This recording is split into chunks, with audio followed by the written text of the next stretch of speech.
Instant Pot French onion soup comes together with minimal effort to result in a soup that's rich, hearty, and will rival any restaurant's version. Hi everyone, Kristen here. As someone who suffers from a chronic disease, I believe homemade is best, but it doesn't need to be complicated.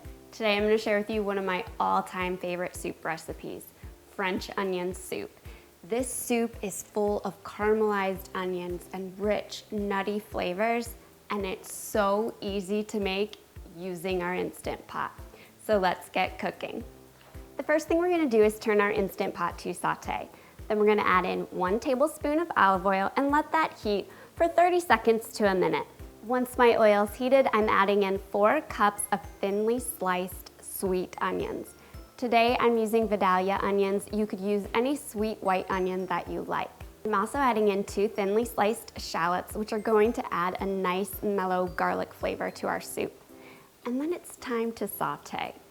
We're gonna let our onions and shallots cook together here for about 7 to 10 minutes. We really want our onions to caramelize and to release their natural sugars and just to really break down. You certainly don't have to stand over your onion mixture for the full 7 to 10 minutes. Just give it a stir every minute or so, just until your onions are looking nice and soft and tender. All right, my onions are looking great. So to my inner pot, I'm adding in 1 tablespoon of butter. That's gonna add some richness to the soup.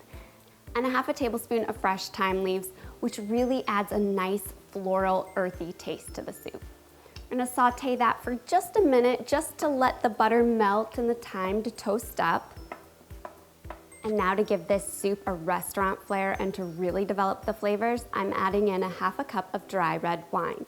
Any dry red wine will work. I'm using a Merlot today. You could use a Cab or a blend. Just make sure that the wine is a quality worth drinking, or you'll be left with a soup that lacks flavor. And if you don't drink wine, don't panic. You could certainly sub out the wine and use a 1/2 cup of beef broth instead. We're gonna let our wine simmer while we stir everything together and just loosen up any brown bits on the bottom of our inner pot to prevent a burn notice. And we're gonna let our wine simmer here for about 2 minutes just to evaporate and really develop in flavor. That's looking good, so I'm gonna turn off my saute function. And then to my inner pot, I'm adding in 4 cups of low sodium beef broth, 2 bay leaves, 1 teaspoon of Worcestershire sauce, a 1/2 teaspoon of black pepper, and 1 tablespoon of brown sugar, which is really going to help enhance the onion's natural sweetness. That's it. Give everything a stir just to incorporate. And then we're gonna pop our lid on our Instant Pot. Make sure our vent knob is pointed towards sealed. And then to set the cooking time, we're gonna cook on high pressure for 20 minutes. After the cooking time has elapsed, because it's a soup, it's really important to let pressure release on its own for 10 to 15 minutes. That way, hot boiling liquid doesn't spew all out of your vent knob and burn you and make a mess in your kitchen. While our pressure's releasing, let's talk about the cheesy topper that makes French onion soup so irresistibly good. Now, most restaurants will ladle this soup into oven-safe bowls and then top with bread and Swiss cheese and broil until the cheese is nice and melted. But you may not have oven-safe dishes at home, or you may be serving to little kids and you don't want them to risk burning their hands on the hot bowls. Heck, I don't want to risk my husband burning his hands on the hot bowl. So instead, I prepare the topper separately and then use it to top my soup. I have some thickly sliced French bread. You could use Italian bread, you could use a baguette, whatever good quality white bread you have at home. And then I'm placing it onto a sheet pan here. Pop the bread under the broiler for just a minute to let it brown so that your bread doesn't get soggy. I'm topping my bread with some grated Parmesan cheese and then some shredded Gruyere or Swiss cheese, whatever you have on hand. I really, really love the flavor of Gruyere if you happen to have it.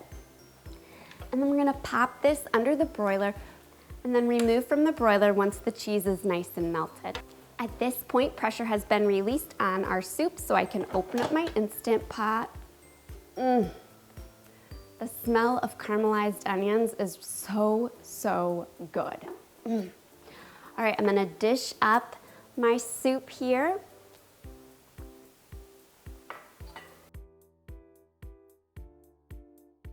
Top it with one of those cheesy crostinis. A little bit of fresh thyme leaves just for presentation. And then I've gotta go in for a bite. Get a little cheese, some of that soup. Some cheese is hanging off the side here. I'm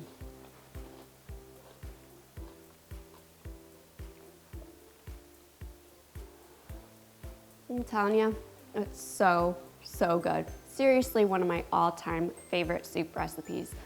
The onions are caramelized and sweet, and the nutty cheese, it's just perfection. You often see the soup paired with steak as the entree, which I'm gonna show you how to make the perfect restaurant quality steak in my next video. Until then, happy cooking.